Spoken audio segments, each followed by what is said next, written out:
Before you can make a start, you've got to give the subject a great deal of thought. After all, it's probably a project that's going to take a long time to complete, and so your plans have to be laid accordingly. Metal is the most important stock in trade, so Fred, having made up his mind, pays a visit to the local scrap dealer.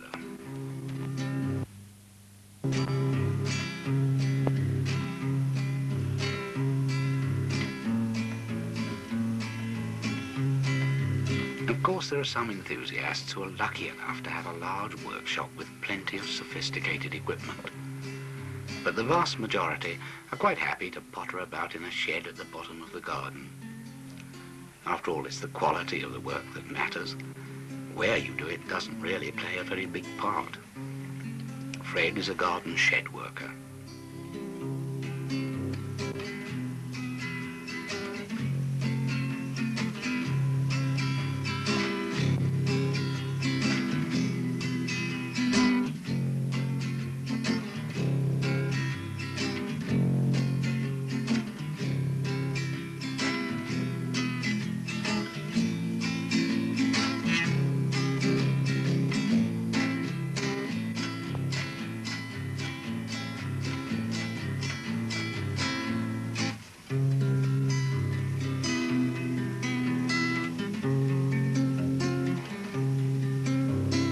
One also needs a few cast set of drawings, and then work can proceed in earnest.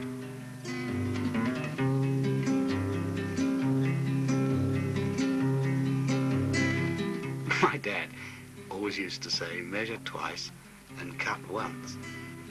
So we're particularly careful with marking out the plates.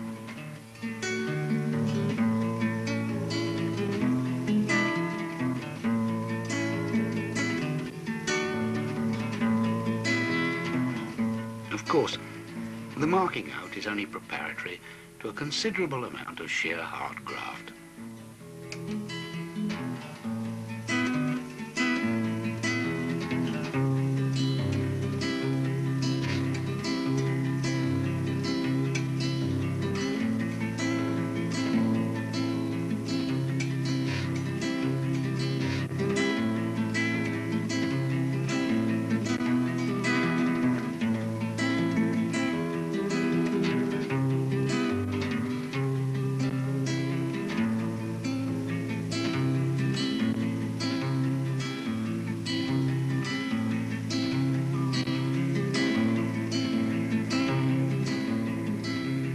It's not all that long before the material begins to take shape. Isn't it funny how different trades use different words to describe similar objects? If this were a car, it would be called a chassis. But we're watching the evolution of a locomotive, so we call these parts frames.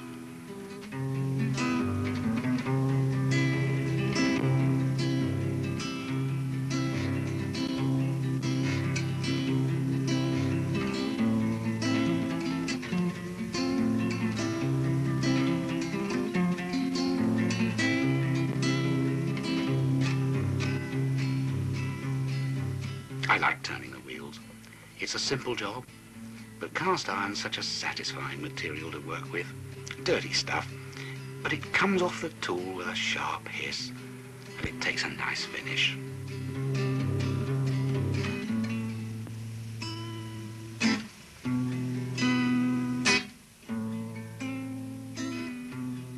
Of course, not all the wheels are machined from castings. Some are fabricated.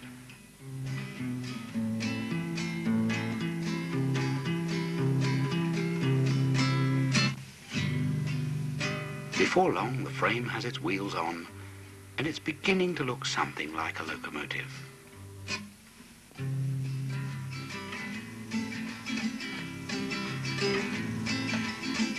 There's a great deal of detail to be attended to. Buffers, screw couplings, and vacuum pipes on the front end help to build up the illusion.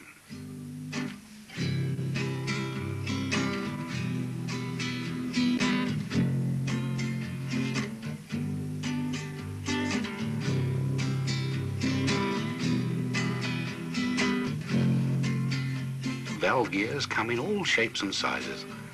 Jim's model uses Baker valve gear, which is an American variant of the well-known Walsharts. This particular gear was first seen in Great Britain on a model.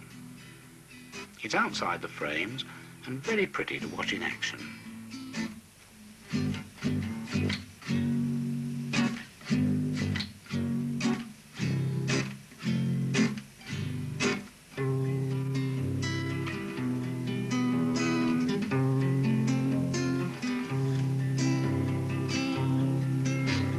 Some of the things you can't see are between the frames, such as this axle-driven pump, which feeds water into the boiler to maintain the level.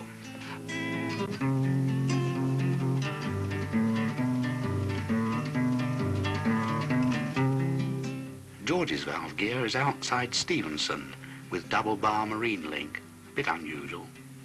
The eccentrics look more like squash rackets.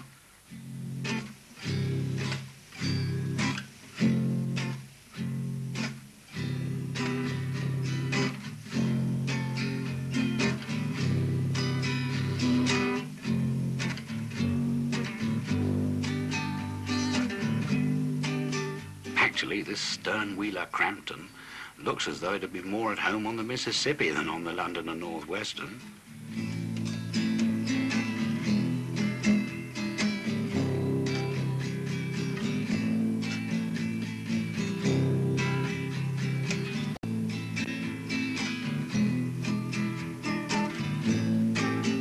The first of the great days approaches. The day when the engine has actually reached the stage when it is practically a going concern, and its motion work can be tested on compressed air to simulate real running conditions. For example, by borrowing the air line in a friend's workshop or even in the local garage.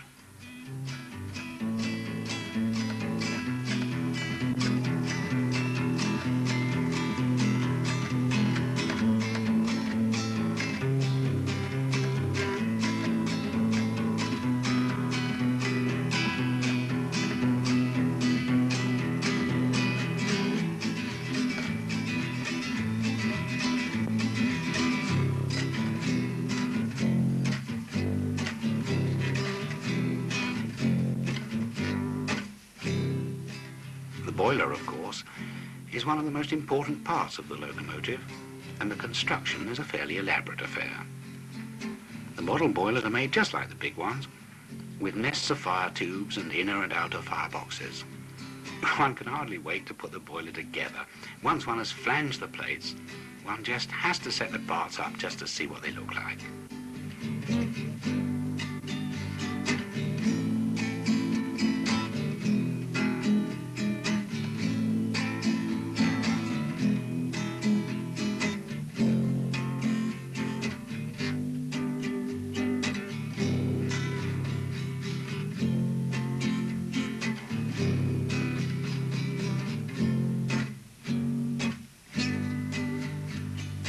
An old wheel has been used here as a former for hammering up the front tube plate. Here again, one of our more enthusiastic modelers couldn't wait to try his fittings on the back head.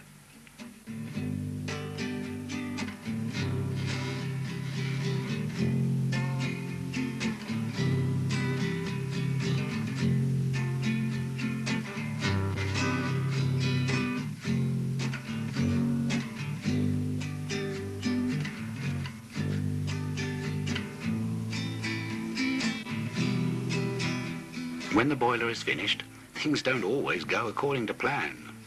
Sometimes a leak develops in an awkward place, and then it's a tricky operation to put things right without doing more harm than good.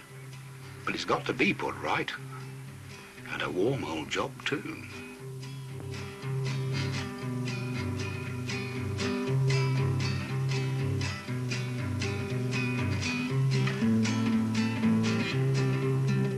This particular boiler has been corked by dipping in molten tin and has been made mostly of steel, the barrel being rolled and welded. All these little boilers have to stand up to a considerable amount of heat and pressure. The fire gets white hot when the engine's working hard. Once the boiler's been completed and all the fittings have been put on, It's pressure tested, say 160 to 200 pounds per square inch, and then steam tested at a somewhat lower pressure. These tests are repeated annually to protect the public and to satisfy the insurance gentleman.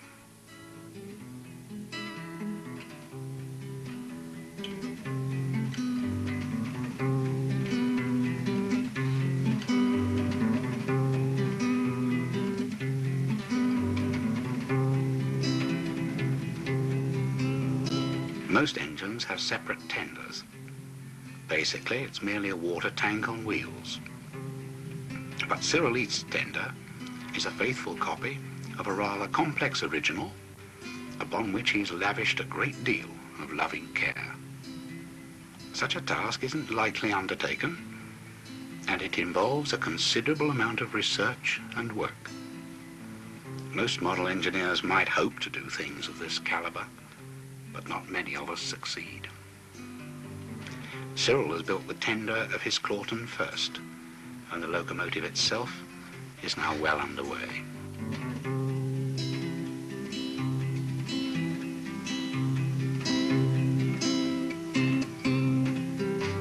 And it works.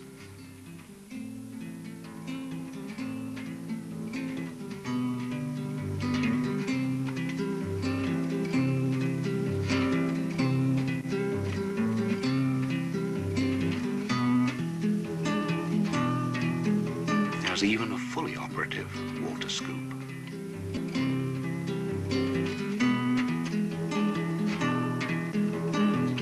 This particular engine was also built by Cyril and is in superb detail and a delight to the eye.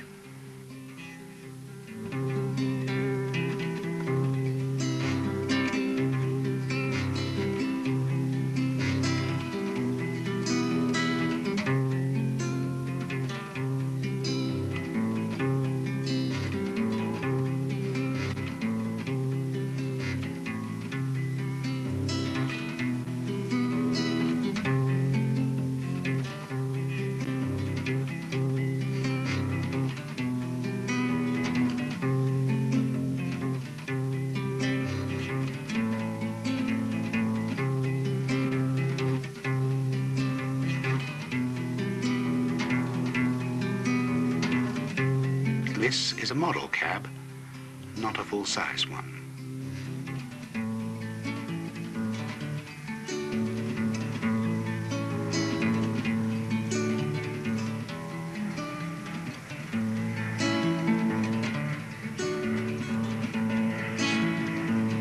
This engine, the Duchess of Buccleuch, is indeed an exact copy of the original, as far as it's humanly practicable in this scale.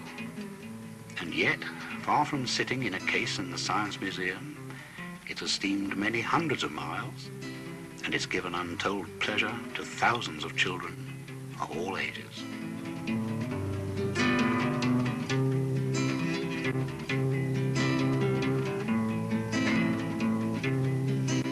After the engine is finished, and it's been tested and painted, comes the culmination of all this hard work, the first steam up.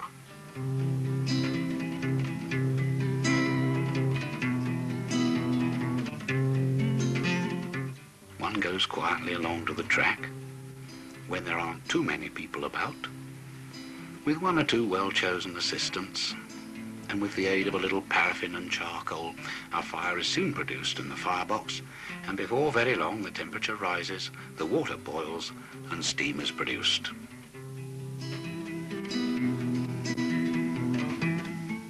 Finally, the mechanical blower is removed and the engine's own blower takes over.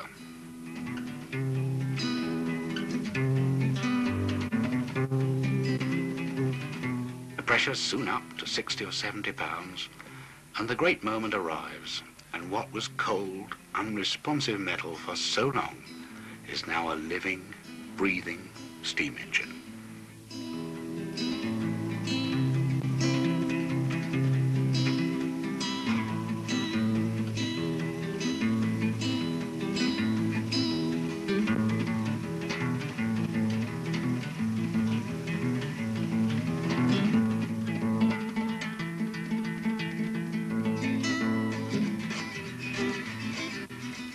thoughts pass through the maker's mind during this first trip. Is the regulator gentle enough? Will the fire stay in under a light load? Is the blast strong enough? Will the boiler make enough steam? Does the engine hunt from side to side? Does it hold the rails nicely?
Mixed with the sense of relief is the pleasurable anticipation of many hours at the controls, with burnt tips, oil spots on the face and cinders in the hair, or what's left of it.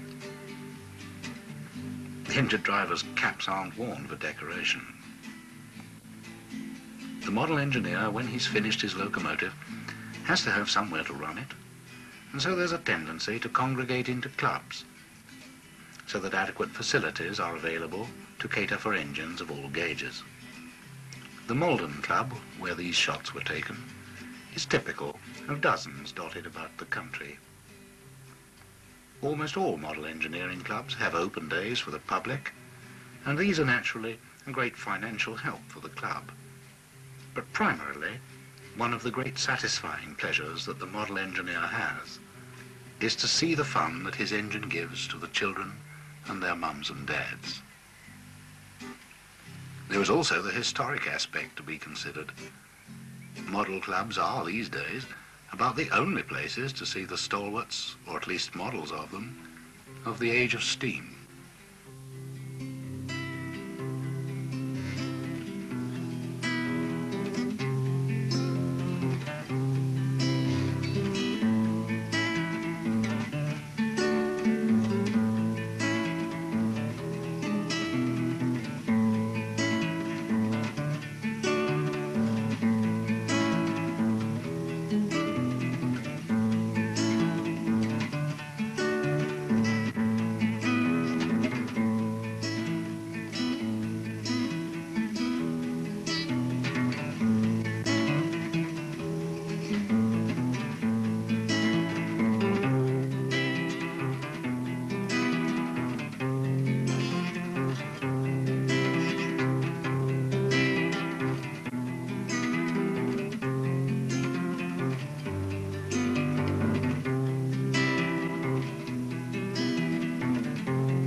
The builder knows no greater pleasure than to have a fine, sunny afternoon, a good, sturdy little locomotive, and to go careering round the track with his little brainchild pulling a stout load of children of all ages from 9 to 90.